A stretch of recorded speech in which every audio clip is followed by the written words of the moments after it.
Hello, I'm Bill Heran, the author of The Missing Piece.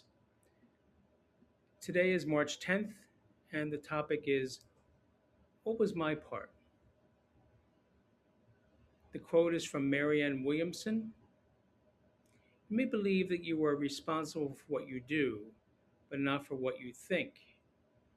The truth is that you are responsible for what you think because it is only at this level that you can exercise choice. What do you what you do comes from what you think. Again, that quote was from Marianne Williamson. Taking responsibility for not only our actions but also our thoughts can bring us to a new level of accountability, clarity, and spiritual growth. Too often we blame others and carry resentments towards people and situations that appear to happen to us. While it may be an interesting mental exercise, removing ourselves from the equation of actors leaves us as a victim with little agency of expanding our full awareness and becoming part of a solution moving forward.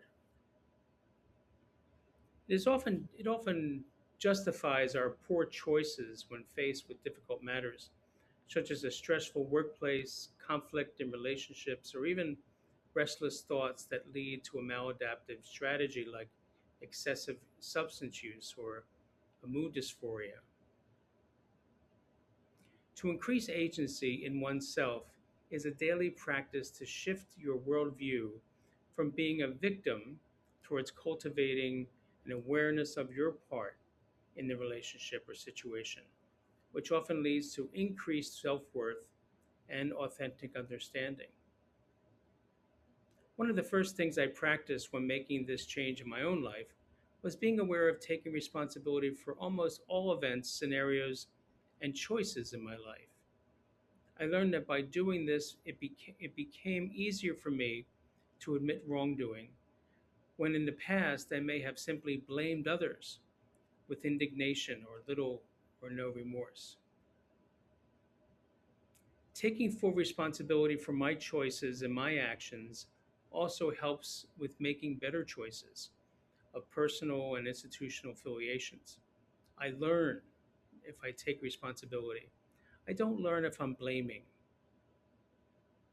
My choice of friendships and memberships in community organizations now reflects my values, beliefs, and practices that leads towards a more healthy, less chaotic, self-sabotaging life. So next time you find yourself involved in some sort of conflict, instead of constructing a litigation against them, make a case of how bad or wrong they are and how right you are. Instead of doing all that, ask yourself, what was my part in this?